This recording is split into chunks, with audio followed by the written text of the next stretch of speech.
Hello, everybody, and welcome to the Tuesday edition of Video Clips, which is brought to you by Wellness Forum Health and the Wellness Forum Institute. And I'll start with a couple of announcements. First of all, this is the last week of the Prevent Cancer campaign. You sign a pledge card agreeing to learn about cancer prevention. We offer free workshops that allow you to do that. We record them in case you can't join live. You get a $100 gift card from us, which you can apply to a lot of things, including our fall conference, which features an all-star cast, including Vinay Prasad, amazing physician. Look him up on YouTube. It's Vinay, Vinay Prasad, Prasad. Very outspoken about today's issues. He's a contrarian in terms of medical doctors are concerned in our favor. I mean, he's really very outspoken about a lot of things and critical of the medical establishment. Just one of the many speakers. It goes on for 3 days. So you can apply it to that. You can apply it to other things. And you can take our ginormous cancer course with 13 lectures and assignments if you want to complete them. We'll grade them for you for half price. So lots of goodies if you will agree to learn about how to prevent cancer. And it's better to prevent it than have to get treatment for it because it's expensive and sometimes onerous. Cancer treatment can be very harsh, right? I want to mention I'm going to do another free tour. I do a free tour every once in a while for people who aren't members but are thinking about it, and a free Q&A right after the tour. It's on October 30th, 23rd rather. And this is just a tour of our websites and our video platforms, and then you can ask me questions about health. All right. Well, the last couple of things, I'm going to teach one more virtual yoga class, 10 students only before the end of the year. I think there's 5 spots left. It includes 4 group classes, 1 private class, and then you get access to a platform so you can listen to the dialogue and watch the classes and continue to practice on your own. And don't forget Optimal Health and Life with Pam 1 and 2. I teach these, it's 2 weekends. You can take one or both. I do it once a year, 25 people each. And if you have a high school student who is interested in health credits for homeschool, I will give assignments, and it can be used this weekend, can be used for homeschool health class credits, right? In the first section, I cover things like how I manage my time so I can take care of myself, intermittent fasting and diet and exercise and optimal sleep and supplements and when to take them and when not to take them and all that kind of stuff. Second weekend is all about how to healthy aging and how to avoid ending up in a nursing home. None of us wants to go there, and nobody who's there set out to be there. I mean, it's a default decision when you haven't taken good enough care of yourself to live on your own for the duration of your life, right? So anyway, keep those things in mind. And by the way, sometimes I get some nasty comments from people about announcements before the content. I don't take any money from anybody. So, I maintain my independence. So instead of promoting somebody else and commercials and all that sort of thing, I promote our stuff because I think our stuff rocks. So anyway, I'm just saying. All right.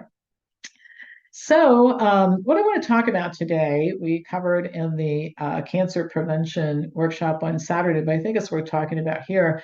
A book I recommend to all cancer patients is called Radical Remission by Kelly Turner. I met Kelly Turner at the Forks Over Knives premiere in New York. She was writing the book then. It came out in 2013.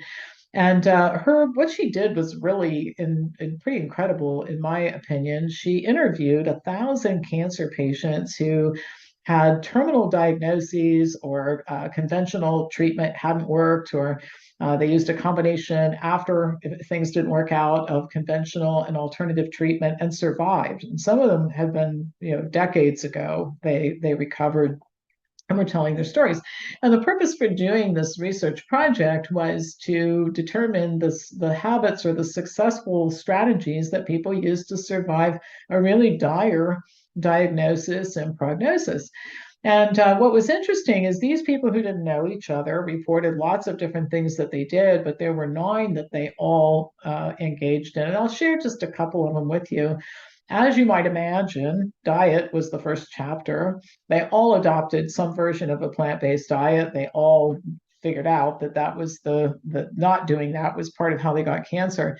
They didn't necessarily all become vegan. It wasn't necessary. And perfectionism is a psychological disorder, so that may have had something to do with it.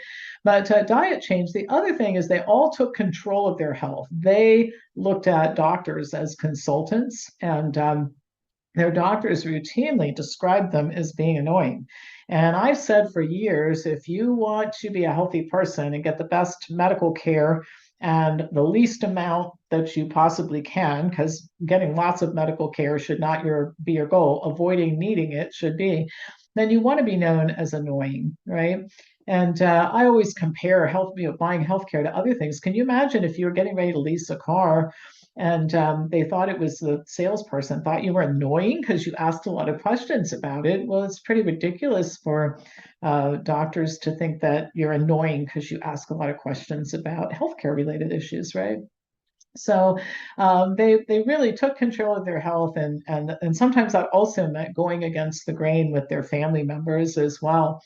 So lots of things that you would expect, changing your diet and charting your own course. But the thing that I thought was really interesting is that they felt that their psychological state had a lot to do with both getting cancer and recovering from it. And so some of the other things that they listed as being crucial to their survival were releasing suppressed emotions, increasing positive emotions, embracing social support, deepening spiritual connections, and having strong reasons for living. And so I didn't have cancer when I read this book, thankfully. And I still don't have cancer today. Very grateful for that. But I felt that the strategies in this book were good for preventing cancer. In other words, if you might think you have a strong reason for living, but have you ever really written it down and articulated it so that it's in the front of your mind? And do you have suppressed emotions, and do you have messy relationships that need to be cleaned up and that sort of thing? And so I did some of those things, and I started making some adjustments in my life, and teaching the cancer prevention classes kind of brought all that back and made me pay attention to it again. So I highly recommend this book.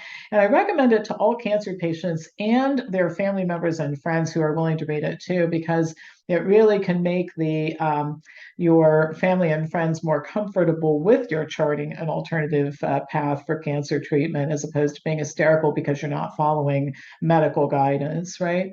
So I think this book is great. Now, in addition to the list that Kelly Turner writes about in the book, I want to add one other thing to the list, one other addition, and that is to practice informed medical decision making.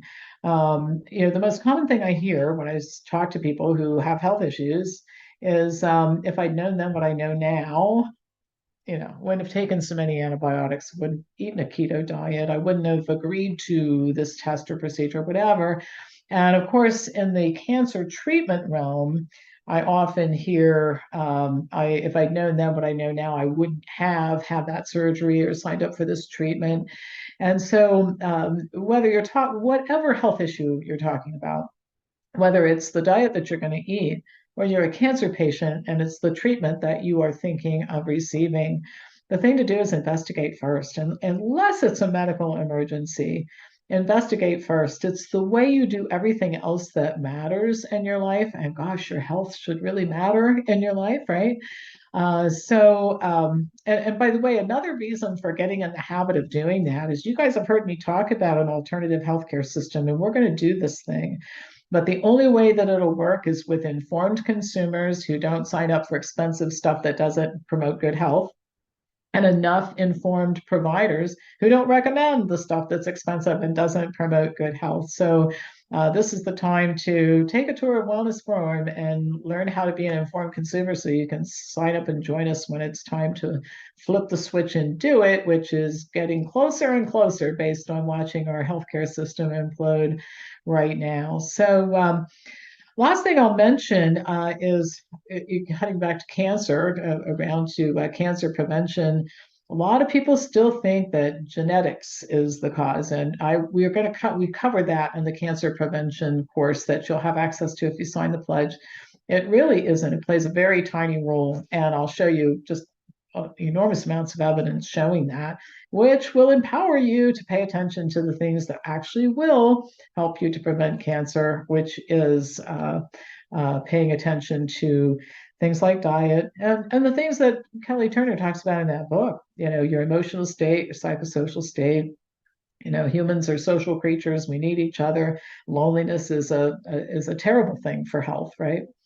So anyway, if anything I've said to you resonates and you want information about any of it, send me an email at pampopper@msn.com, and I'll be happy to send you information or turn you over to somebody in my office to talk to, or whatever it is that we need to figure out. All right. So as usual, pass this on to anybody who you think would enjoy watching it, and I will be back to you tomorrow with more news.